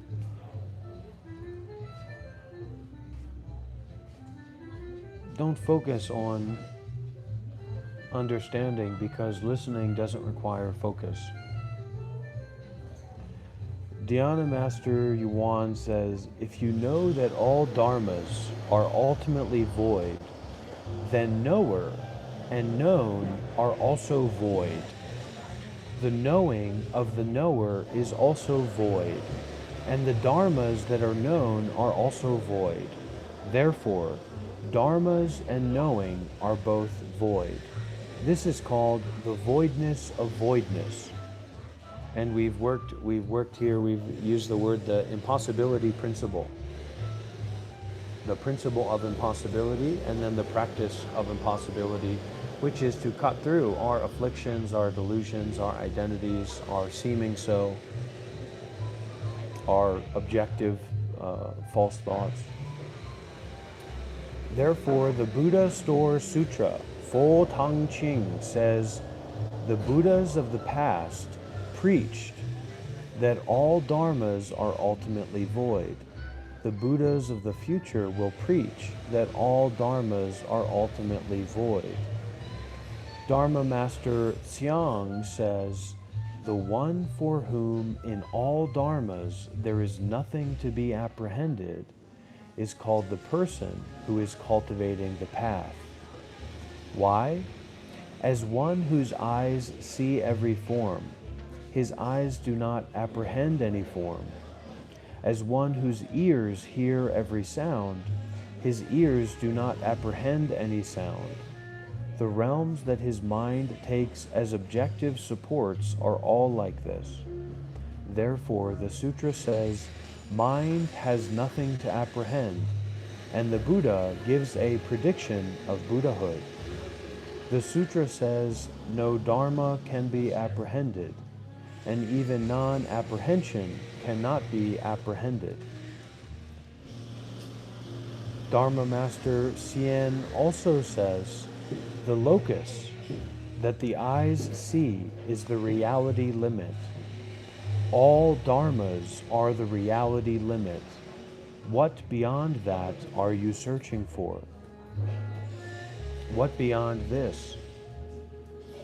The limit of reality, here and now, are you searching for?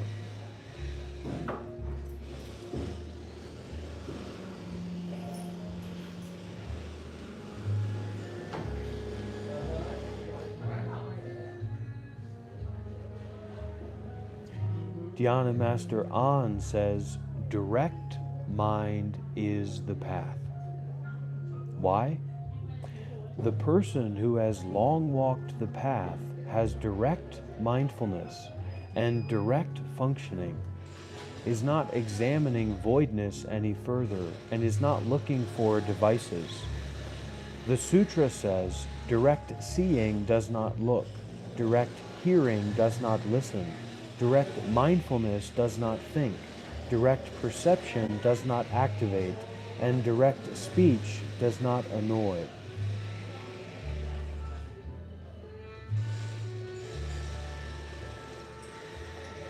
Dhyana Master Lien says, the Dharma nature is insubstantive.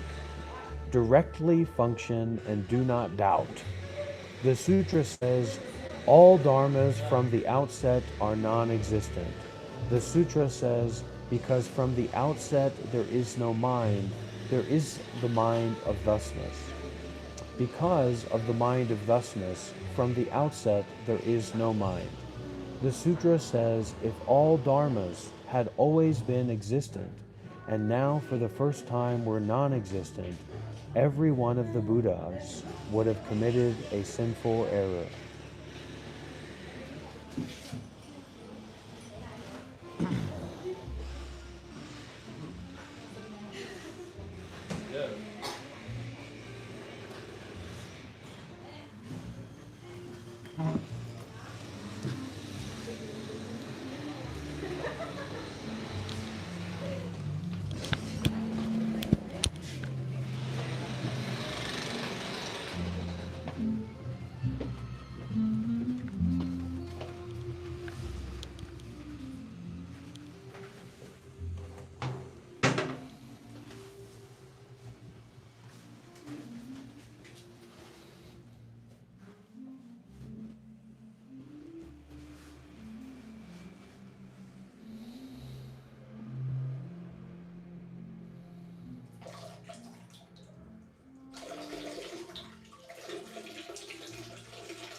Because you start to forget yourself. So then it's all the more important that you're a virtuous person and careful. And if you are the Dharma teacher or a part of the community in a certain way, all of your activities are a part of the community. So you have to be really, really careful, really, really mindful, really, really wholehearted.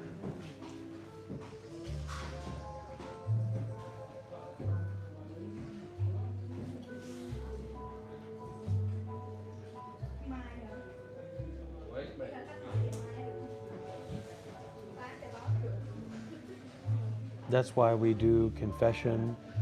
That's why we, take the precepts very seriously. Because otherwise, people show up in one particular way, but they have all these other things going on that are very suffering or problematic. And then they're bringing those energies into the community. And it's not those energies themselves that are problematic, because the wind blows pollen everywhere, but it's your relationship to those energies, your unwillingness to hold the reins, that create unsustainability in terms of community and in terms of being in a deeper relationship with yourself when it comes to the path that's inclusive of the community.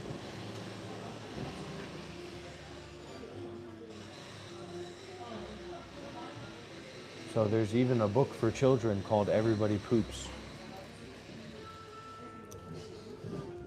So we don't have to be ashamed of these different aspects of our mind, because we take refuge in the Dharma. You understand what I'm saying? We don't take refuge in our egos or our likes and dislikes. We take refuge in the Dharma. Master Tao Chi says, all dharmas are unimpeded. Why? All dharmas are undefiled, and so unimpeded, just as they are, beyond right and wrong. But before we can build up a relationship with beyond right and wrong, we have to clarify our relationship with right and wrong inside of ourselves. Whether it's absolutely right or absolutely wrong is irrelevant to your relationship with right and wrong yourself. And in the normal world, we all we zone out, or we zone into a certain kind of context that's based in consumption or entertainment or taking advantage. And that means that we're uncultivated and we don't have a knowledge of development or the capacity to develop. It's like learning that another language exists, having never known that another language existed. So I've talked about that before, how, Western or American people, they can have this identity of that everything in the world is in relationship to their identity, to their culture, to their perspective and view. But the truth is that it has nothing, culture in Vietnam or the people in Vietnam have nothing to do with American idealism or American culture or Western colonialism, etc. So it can be very intense and intimidating, but it's our own false thoughts that create it and make it that way. It's not actually that way. There's not actually a difference. Like when before and after enlightenment, there's not actually a difference. I don't know. I'm not in a position to speak about that, but that's what I would imagine. So Dhyana Master Yin says, scholars say that the 6 consciousnesses are false thought and refer to them as perpetrators of the deeds of the evil one. It's so good. And it's so good to take refuge in that and to be in an environment like that. So that's why we we have these cultures, we have these systems, we have these traditions of guru worship, it's not because there's some, importance or value to being in relationship with others like that. It's this reverence for depth and safety and compassion and peace and freedom from suffering.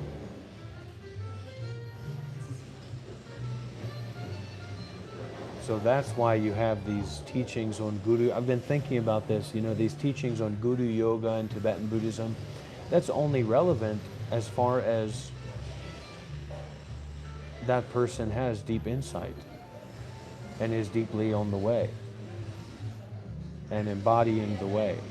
Otherwise, it's just nonsense. It's just cultural nonsense. And it's irrelevant to the path.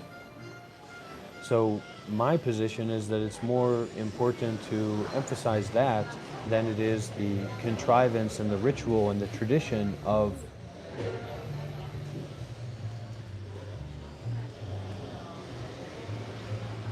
well, this is a Buddhist monk, this is a symbology. It's a tool, but it's a tool that, not connected to the compassion and wisdom, is totally irrelevant and is actually more of a problem than it is a solution, except for the economic value of the people in charge, you know what I mean? Tell Matan, I say, watch out, I'm coming for him.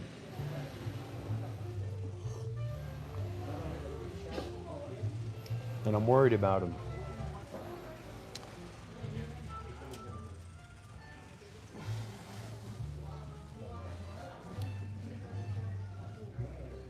So it's real because of your false thought or your creation that it's real. Remember, it's like a master painter drawing dragons and yakshas and ghosts, and then being fearful of the painting that he's drawn. It's ridiculous.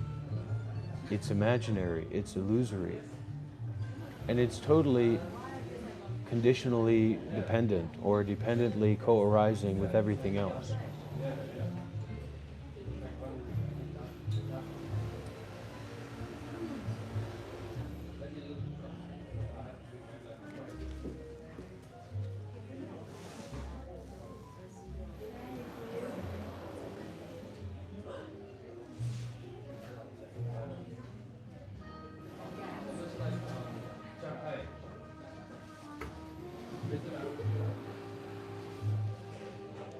So what we need to see is that pleasure is correlated to pain. Suffering is correlated to nibbana. The more that you seek for enlightenment, the more that you will suffer seriously. The more that you aggrandize pleasure, the more that you will aggrandize and legitimize pain. Painful experience inside yourself or perpetuating pain on others. The more that you emphasize and fixate on the legitimacy and the efficacy of love, you will also legitimize and perpetuate, the apparent efficacy of hate. But we need to work with the positive sides as we deal with the negative sides, and then you can learn the way of no dealing, or how did I become the fastest Rubik's Cube solver in the entire world? Because I'm going to take that Rubik's Cube and I'm going to throw it out the window and I'm going to say solve. So we learn to do that with our suffering, and we learn to do that with nibbana, which is just suffering if it's a thing.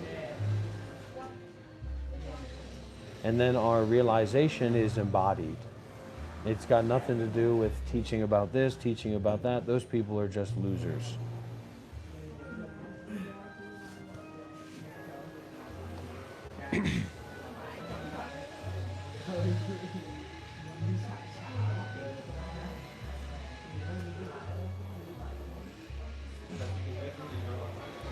Tripitaka Dharma Master says,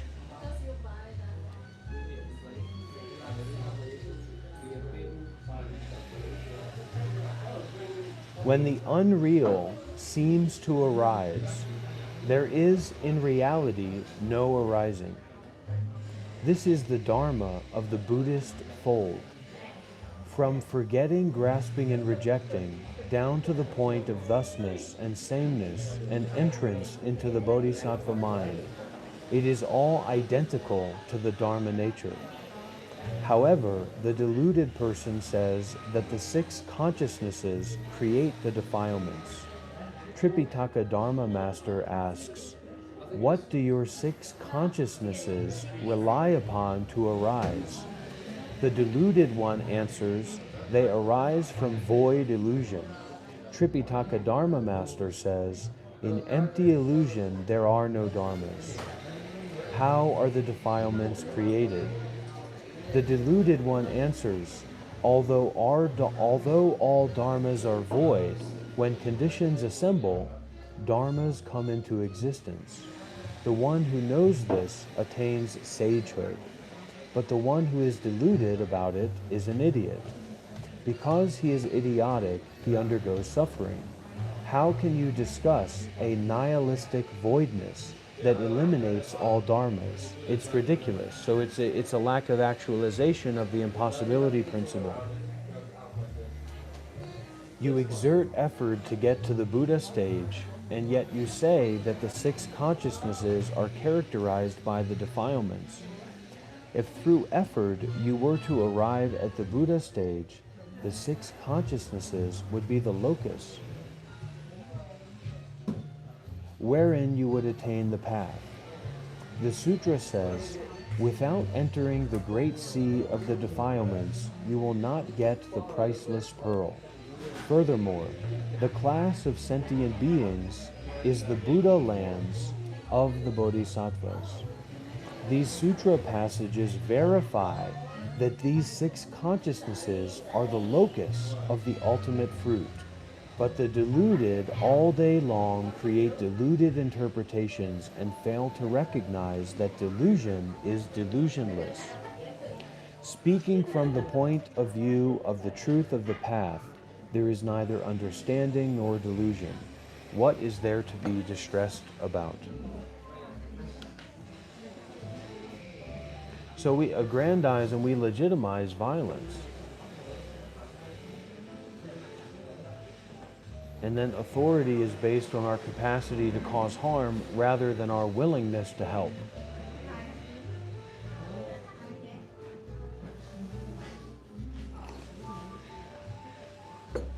Tripitaka Dharma Master refers to Bodhidharma, by the way.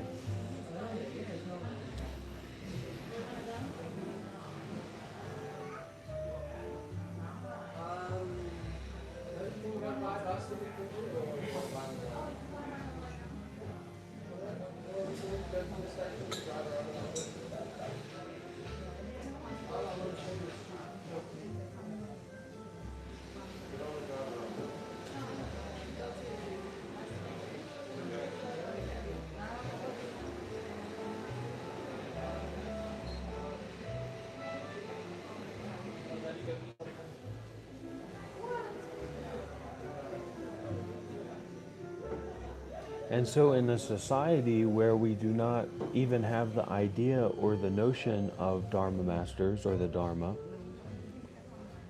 violence is the only authority. Violence is the only legitimacy.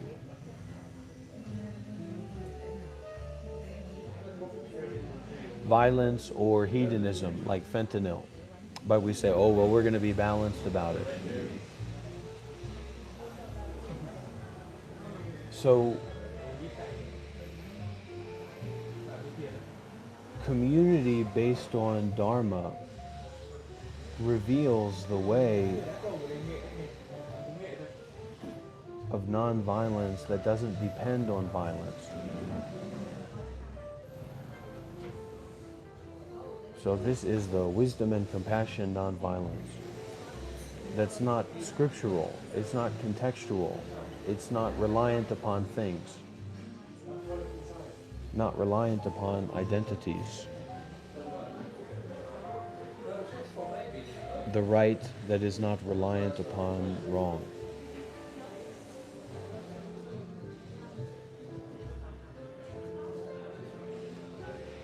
But otherwise, we're just playing around with these ideas of right and wrong and causing all kinds of suffering.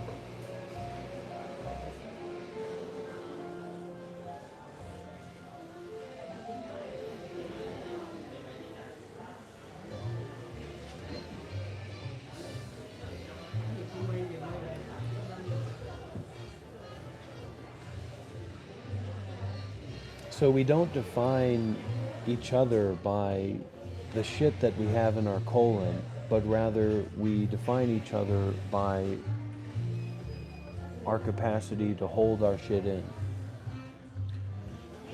And when you get to the shitless truth, shit just becomes food for the bounty of life.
Okay, any questions, any sharing before we wrap up with our session today? Good 2-hour session, if I don't say so myself.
Ha ha ha. Very good, Midi Duck.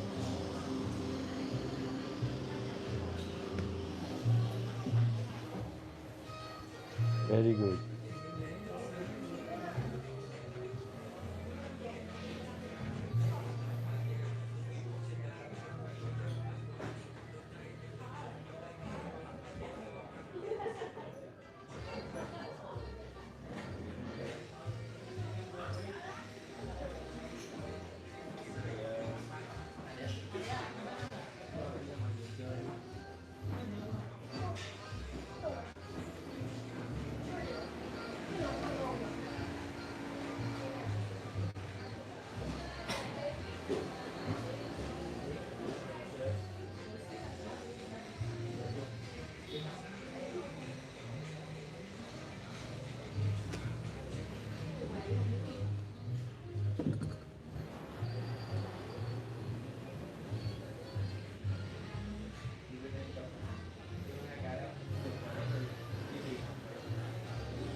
Okay.